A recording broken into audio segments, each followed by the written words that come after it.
This is Full Day on Signature TV. I am Vin Martin Obiora Ilo. Tonight on the program, we'll be hosting a very distinguished academic, an economist, teacher, and mentor. He used to be the economic advisor to the President of the Federal Republic of Nigeria. He was also director, Institute of Development Studies at the University of Nigeria, Nsukka, Enugu campus. And he has consulted for so many international organizations. He has written a lot of books, delivered a lot of lectures. But tonight, our interest is his new book, Development as Attitude. My extreme pleasure to welcome Professor Osita Ogbu. Prof, you're welcome to the program. Thank you very much, Ben Martin. It's a pleasure, as always. Prof, once again, you're welcome. Thank you. Thank you very much. So, development as attitude. For me, wonderful caption, wonderful title. What were you thinking about when you came out with that title? And what is it that is behind this academic work? Well, I wanted to get the attention of people like you and others. So I found an interesting title to give my book. Remember, I'm also an artist. I'm a novelist. So it made sense that I should give it a title that will draw people's attention, especially policymakers and opinion leaders, because I packed in quite a bit in the book. But you know, by attitude, we are referring to knowledge, values, guiding philosophies, ideology, if you like. People come into office without any guiding principle and without having guardrails as to even their own morality, the boundaries of what they can or cannot do. And it's important that people understand that these philosophies, values, shape even the vision that leaders may articulate and how they go about strategizing towards realizing that vision. So that's what led to. So you find that even though there are several chapters talking about different things, I found a way to weave leaders' responsibilities around the values that they espouse. And you will find in every chapter that I'm discussing that. And in addition, I believe that leaders not only shape nations through their own ideas, they shape the citizens' thinking from what they do or say. Okay, Prof. I know you're a development expert, and even the title of this book shows the importance you attach to development. I mean, the other way I like to talk about your book is development as a lifestyle. You know, for you, we should sleep, wake, and probably do whatever we do thinking about development. You don't see development as something we wake up in the afternoon, we think about it and forget it. As an attitude, as a lifestyle. What are the challenges that we are facing with democracy, with development? Because development for us is still not an attitude. What are the setbacks? It's interesting you bring these two together, especially democracy and development, because it is so topical. Because as you know, our democracy is beginning to show strong signs of failing. And it's also because those charged with guarding and promoting democracy are not fully aware that some of the things they are doing are undermining the democratic Prof, tenement. I'm not interrupting you, but when you say that our democracy is showing signs of failing, Yes. can you elaborate a little bit? I'm coming to that. Yeah. Because by the time I finish what I'm saying, you will then understand why is it that we seem to be suggesting that it is failing. Okay. There are written rules about how democracy is supposed to work. So you have a constitution, you have the referees, the court, the electoral body, those that conduct elections, and then you have elections every 4 years or 5 years, depending on the constitution. So these are written rules that guide democracy. But even more important, Martin, are the unwritten rules, the norms, the shared code of conduct. They are not written. Certain beliefs that participants in democracy should have. One of which is what we call mutual toleration. Mutual toleration is saying my opponent is not my enemy. That you belong to another party does not make you my enemy. In fact, you have as much legitimate right as another person in another party to canvass for votes and go for election. So that mutual acceptance is beginning to lack. You know, before we started the program, we were talking about people who are defecting. So it seems as if there is a certain conscious engineering, almost as if we're moving towards a one-party state, because people who are on the other side sometimes feel like they are being treated as enemies. So these defections are reacting to these unwritten rules that are being broken. The second pillar of that unwritten rule is what we call both individual and institutional forbearance, meaning self-restraint,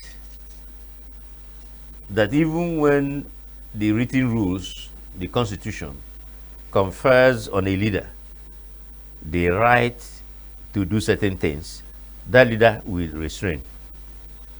That leader will self-restrain and say, I have a right to do this, but I won't do it. It's like governing with executive orders.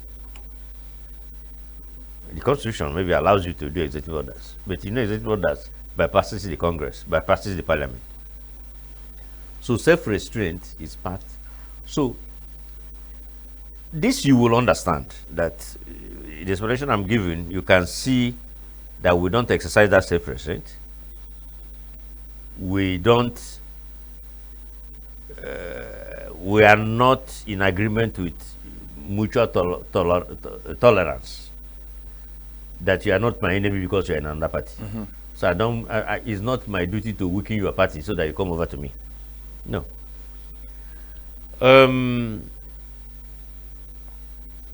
It then behoves on the players to not only obey that which is written, but to also conduct themselves within the parameters of these unwritten rules that I have described. But if you come down again to our own, the way we practice democracy, you find that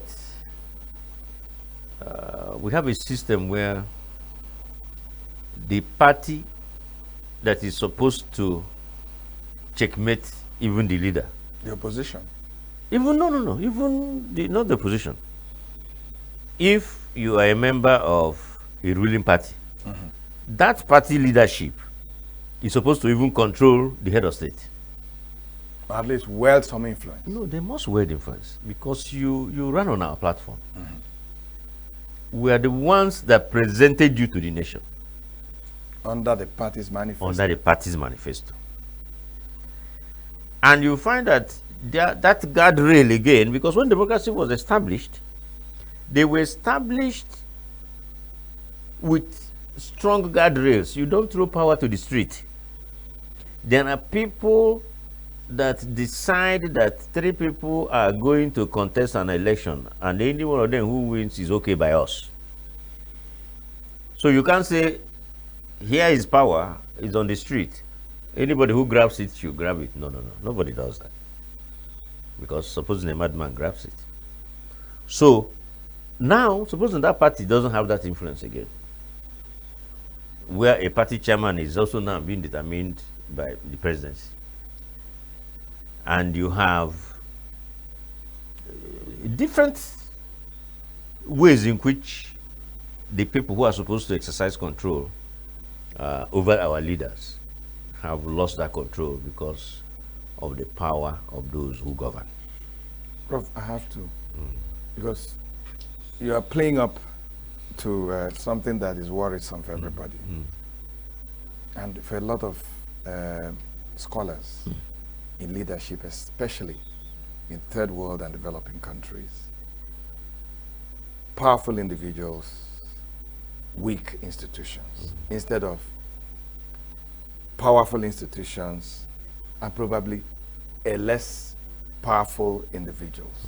Is this not what, for instance, is causing a lot of problem in Nigeria, where, for instance, the president is everything? Nobody, not the National Assembly, not the party, not even the opposition. Governors. Is that not part of our problem, that we have too powerful individuals? No, it is the way our constitution was crafted. Was it the constitution that made them powerful? The constitution conferred a lot of powers. And the way the federation is currently constituted, weak subnationals and a very strong center. Is that why you're calling for self-restraint? Yes. On the part of the leaders? Exactly. You have this armada of power, but you need to use it well. Exactly. That is that forbearance. I have been given this. For instance, you win an election. You are supposed to form a government. But nothing stops you from saying, I won, but I want to govern well. I will, in fact, invite everybody to join me. It's forbearance. I know I'm in a multinational, multi-ethnic society. I need to be president of all. I need to expand my circle of trust. I need to make Nigeria one tribe. Self-restraint. You know, so you have powers, but you can have on your own restrain certain acts in the interest of overall good governance of the country. So would it be right to say that leadership, philosophy of the leader, and other qualities distinguishes one leader from the other? Absolutely. In fact, should even distinguish one party from the other. It's just that in our case, you can see how we are crisscrossing. If you take the US, for example, it's unfortunate we need to keep citing this example, but that's why we copied even our democracy. The Republicans will say the way we want to approach tackling of poverty is to give tax breaks to the rich so they save more and invest more and employ people. They trickle down. Democrats will say, no. I want to address poverty head on. I want to increase allocation to education, Head Start, no child left alone. And And tax the rich. And tax the rich to give me the resources to help the poor. So there's a line. You can see. The target is to help the poor. But we are coming from a different philosophical, ideological base. That's why I teach my students to say knowledge is not value free. Knowledge has ideological content. It depends on where that knowledge is cooked and who is cooking it. So,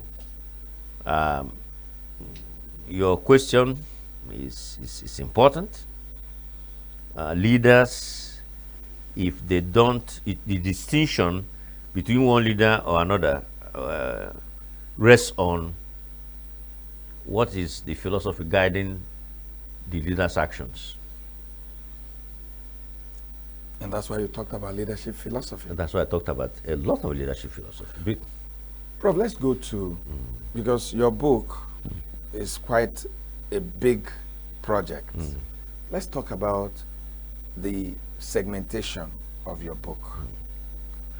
There are different chapters or segments of the book or sections of the book that address different issues. Yes. Can you tell us some of those issues that you put, in different places, and how and why those issues are important to you? Well, and to development and leadership. There are issues of national planning, for instance. You shouldn't be surprised because I was in charge of national planning as minister in this country, and I knew that there is a lot of struggle, especially in a federation. So you're doing national planning that is supposed to also cover the subnationals. But one of the points I make in that chapter is, can you actually plan in the absence of a sense of a nation? You called it national planning. But then we're a country, not necessarily a nation. And so if you notice, there's no elite consensus as to where we are headed. If you notice, we draw plans every now and again, but the national budget, which is an annual plan, does not make reference to the medium-term plan, let's say 4 or 5 years. If there's an agreement on a plan, there will be no huge debate on the annual plan because it's derived from the medium-term plan. I don't know whether you understand what I'm trying to say. Yeah. I'm with you. It's just like saying, this is a 4-year plan. Every year we pick 1 year out of it. And do this. And do this. But you discover that every time the president even presents a budget to National Assembly, National Assembly dismembers that budget, puts their own, repackages it, and returns to the president. And in many instances, you've had the presidents, maybe not, I'm not sure whether the current president has, but many presidents will be angry, upset that this is not the budget they sent to the National Assembly. And National Assembly will be saying, again, remember, self-restraint, will be saying, we have the right, that what you have sent to us are mere estimates. We have a right constitutionally given to us. And to tinker with it. And it's not even tinkering, they rearrange. So that's why, for me, that chapter is important. And I think in that section, I dealt with also the issue of national integration and citizenship, because all of them are interwoven. Do people feel like they are citizens? And if they don't feel like they are citizens, they will not carry citizenship responsibilities. And they will not have sense of nation. They will, yes. Sense of nation is something you've talked about for years. And you have advocated that if that sense of nation, if we don't, put it in what we do, that all efforts probably to make Nigeria better, to develop better, would run into problems. Absolutely. Because I guess that what you're talking about is patriotism, commitment to nation, dedication to nation, selflessness to nation. Yes. Absolutely. And it doesn't look like your gospel is catching up. No, it's not, unfortunately. You see, my anguish, my frustration is that sometimes I go back to papers I wrote 30 years ago or 30 something years ago, and I find them relevant today. In other words, the problems I identified in a research paper 30 years ago, I could still feel them. It can be very frustrating. My inaugural lecture was titled, "Why Are They So Poor?" And this was how many years ago? 2013, or thereabouts. My inaugural lecture. About 14 years ago. 14, about 12 years ago. Yeah, but the point is not even when I did it. But in the course of writing it, you know, an inaugural lecture is actually a lecture that brings together all the things that made you a professor. Because it is that lecture that inaugurates you as a professor. And so you have to go back to 86 when I was a PhD student. The work I did and so on, and that's still so important, so relevant. So apt, like So you wrote like, them last night. And I'm frustrated. And so, and I'm asking myself, I will finish my career and I have not resolved these questions. You've not caused the kind of change I have. that you wanted. Yes, what are we doing? That's why I'm so grateful to the Nigerian Economic Summit Group, who is trying to use my book to engineer a national dialogue, which is why we're in Enugu. It's not necessarily only a discussion on the book. It is to use the book to stimulate discussion on our development. And a new kind of advocacy. And so, getting back to the sense of nation, you remember I talked about elite consensus. Mahathir Mohamad, the Prime Minister of Malaysia, they wrote, and it's in the book, I think so. Yes, it is. It is in the book. Yeah. This is what I'm going to say now. When they wrote a beautiful, I think, 10-year plan for the country, the Prime Minister said, "This is excellent, but first thing first. I first want to build a Malaysian nation, what he calls Bangstar Malaysia. We are all from different backgrounds, different nationalities, but we must believe in one Malaysia." So he went on a campaign. You know, Malaysia has Malays, Indians, Chinese, and others. He said, "I must first integrate, give them a sense of being Malaysian. I'm not saying you won't be Chinese, but that sense Of belonging in that nation. that nation." That's the sort of project I'm talking about.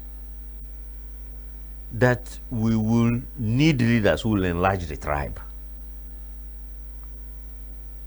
the Nigerian tribe. You need leaders who understand that what they say or do will either enlarge or dismember.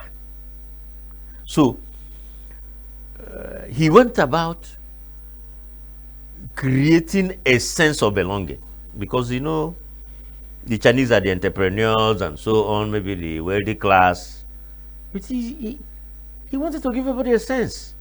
So if you go to Malaysia, there are people driving big cars, there are people driving small cars, there are restaurants where people not so rich eat, there are restaurants where, you know, so there is that sense.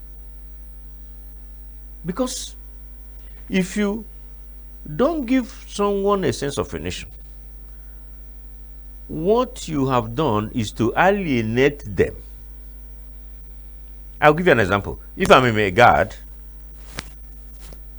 and I may not benefit from the prosperity of now in this country because I am not so educated. I will work hard if I know that my children, through public education, will benefit from the prosperity of the future.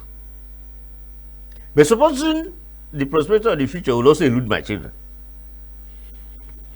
because you've not paid attention to public schools, all of us, middle class, upper class, we've run away and run into the private schools, leaving the public schools to crumble. That becomes a problem. So, sense of a nation has so many dimensions. And that's why I said, if something is a problem, why are we not tackling it? Why is there no National Integration Agency? The National Orientation Agency cannot do this. This should be job number one. And it has to be led from the top. Why do you think that this gospel you're preaching does not have the buy-in of those in those leadership positions that can cause this change in attitude, that can cause this new orientation, that for us to make any progress, we need to think, work like one nation? What do you think are the drawbacks? Is it the public service recruitment? Is it the process?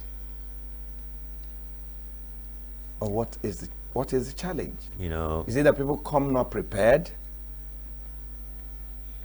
No. You've done a lot of research. I'm sure you must have some idea. No, the truth of the matter is, I gave you the example of Malaysia. I could equally give you the example of Singapore, even though these are small countries. I could give you, and they're out in the books, I'll give you example of American presidents. I've forgotten the American president, because in the case of Lee Kuan Yew, look at what he said. I want to create a nation where everyone has a stake in it, now and in its future. Everyone has a stake, not some.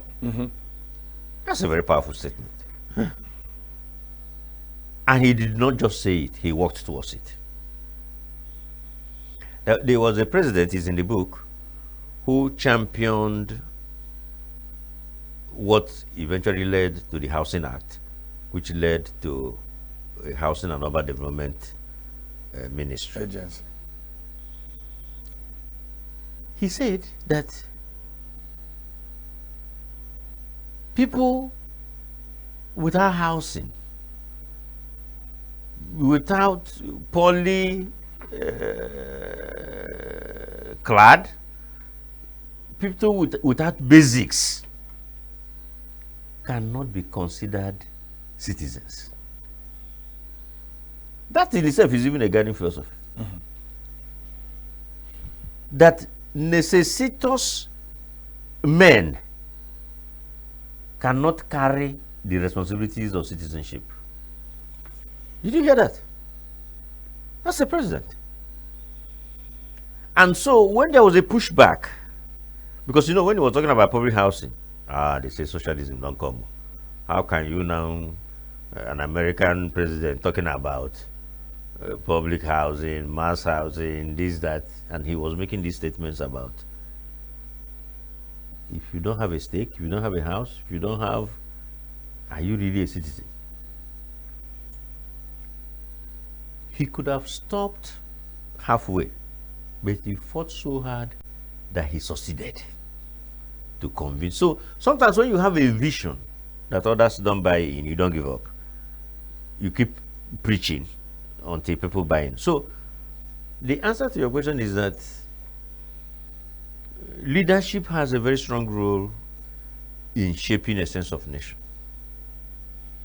such that people begin to think about this country, this Nigeria, and they see themselves as making, because as you will see in the book, I said leaders are the ones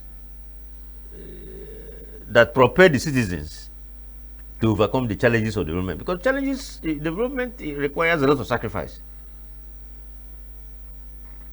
and many people are not willing to make the sacrifice, because what you find is that everybody is sort of saying, we don't know where this ship is landing. Oh. Can I take care of my background? Why do we have that sense? Because what you just said, Prof, is what some people say is the reason for a lot of corruption in our land. Because people don't believe in the present, they don't believe in the future. And when people hold positions, they want to amass as much wealth as possible to last them a lifetime and last for their grandchildren. And then they look at people that had left service and they're dying in penury, they're pensioners, they don't get it, they are put on, the sun every month to do verification or what have you. That these are the things that are propelling this distance from this sense you talk about, Correct. the sense of nation. Yeah, because, like I told you, necessitous men cannot be citizens. People in need. People in need. And you need to understand. I was giving a public lecture at one point, and I said, poverty is not simply the absence of material wealth, that it is also a tax on our ability to reason, our cognition. So, and it leads to poor choices that people make. So when people sell their votes, you can sit in the comfort of your room and condemn them. But if you sit where they sit, and the sort of things they go through every day to make a living, you might understand why they make those choices. So we are not, we can't excuse corruption, absolutely. Because people are beginning to accumulate even what they don't need, even when what their next generation do not need. And by the way, whoever thinks that the right thing to do is to accumulate wealth so that your child will not work hard to accumulate their own wealth is not doing any good to that child. Life is about struggle. Life is about aspiration. Life is about doing things your way and getting your own things. Yes, we might give you a little cushion, but anybody who tells you life will be meaningless. You need to drive your own car. Life will be meaningless if everything has been provided for you. So what's the essence of life? Prof, each time we have conversations, it looks like time is flying. And that's why I want to, look at what's going to happen during this your visit to Enugu. Yes. Working with the Nigerian Hamilton Project. On Thursday, April 24 at 4:30 p.m., there's going to be a national dialogue, which I understand is like a kickoff of the national dialogue series, which we also see you and your book going to other cities in Nigeria. Correct. Tell me exactly what this is all about. I mean, this book was out like a year ago. Correct. And you had done some, push for the book. And now you're hitting the road again. What necessitated this collaboration with the Nigerian Economic Summit Group, the Hamilton Project, and the funders that are supporting this project? I'm as surprised as you are. I think the Nigerian Economic Summit Group leadership liked the book. As you know, there is a dearth of scholarship in the country, and it's also because scholarship is not valued. Intellect is not valued. There's not a lot of premium placed on thinking. And so you will even write a book and nobody pays attention to it. But some of us are also lucky that we have the exposure and we have the reach, such that we can draw attention to some of the work we do.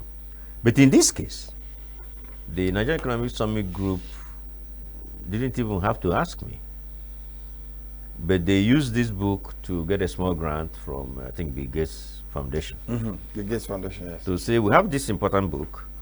We should, James Hamilton was an American thinker too, on the basis of which a lot of discussions and debate ensued in America at that time. So they said, let's use this book as a platform to engineer discussions that you and I are having on a broader scale. Let's call people. So, and Bill Gates agreed and gave them some small grants to say, go to some cities. We might even go to 1 or 2 African countries. So we're going to Lagos, Enugu, Lagos, Kaduna, Port Harcourt in Nigeria for now.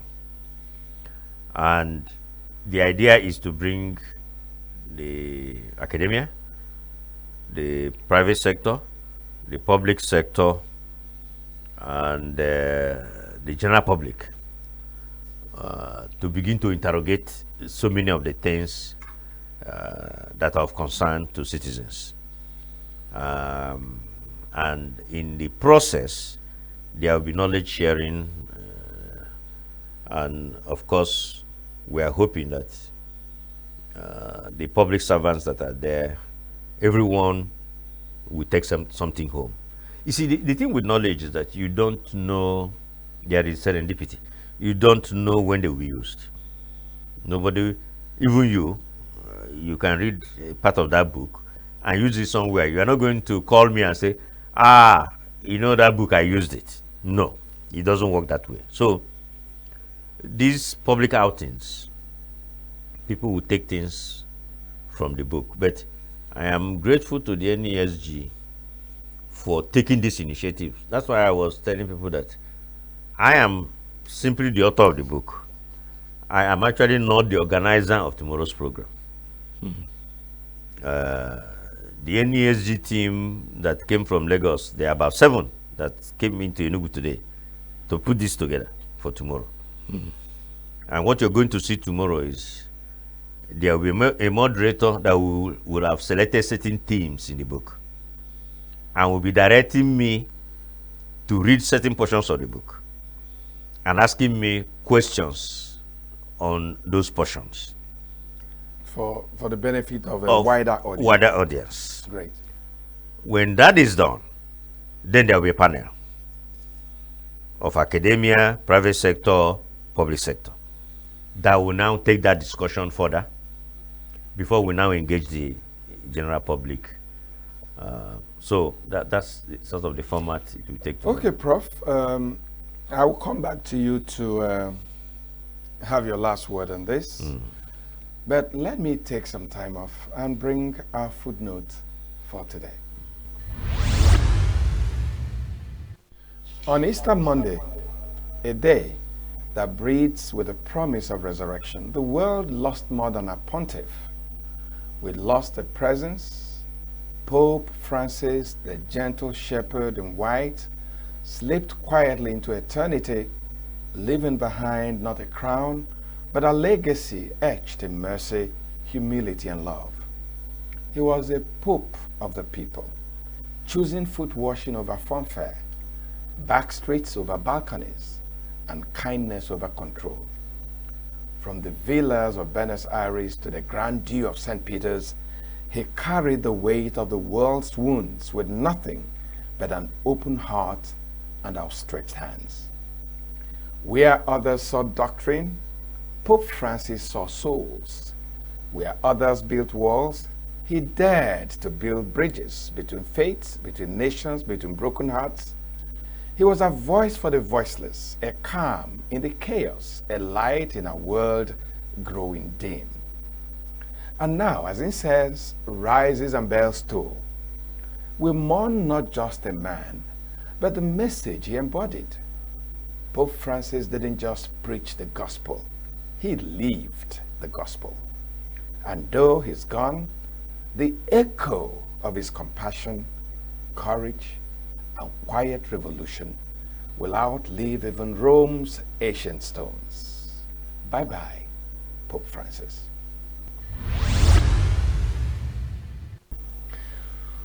Well, Prof, we've talked about your new book, but I'll be unfair to those that are watching us if I don't ask you to close this conversation with where we have found ourselves as a world, as a nation.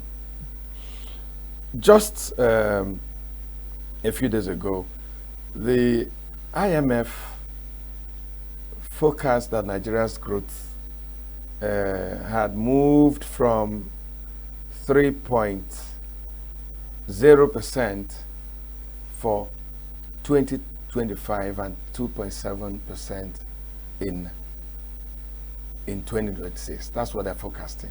And they say that this is because of what is happening in the United States and what is happening with the economy globally. In very few sentences, how can the world get out of this challenging time? And how can Nigeria as a nation, get out of this? What do we need to do? Well, incidentally, you are not getting out of my book, because there's a chapter in the book on building a resilient economy. So you can't get out. That can stand the storms. Yes. As if you knew there were going to be stormy times. No, not if I knew. There will constantly be storms. We no longer have what we economists call an ergodic world, where the past can predict the future. The future is constantly changing. New realities are not constant. One reality creates other realities. We are now in a non-ergodic world. So you need shock absorbers. Incidentally, I'm sorry, it is not whether it's IMF or World Bank or whoever is prescribing. Nations must look internal. We can't continue knowledge dependence, thinking that someone else has the faculty to think us out of our problem. I'm sorry. We need to assemble our best and sit here and construct, because economics is not the physics of society. It is built on the culture of the people, the circumstances of the people. So, Prof, let me summarize it. We have to build a resilient economy to weather the storms. And the storms will keep coming. Prof, we have to leave it here. Thank you. I must thank you for your time and wish you all the best. Thank you. As you talk tomorrow on your new book, Development as Attitude. You're welcome. I am Vin Martin Obiorelo in Enugu, Nigeria, thanking you for joining us and asking you to join us again tomorrow when this book will be discussed. And I must say that we're excited that Signature TV will be carrying that event live from the venue in Enugu. Thanks for watching, and let's do this again 11 p.m. tomorrow night. Bye for now.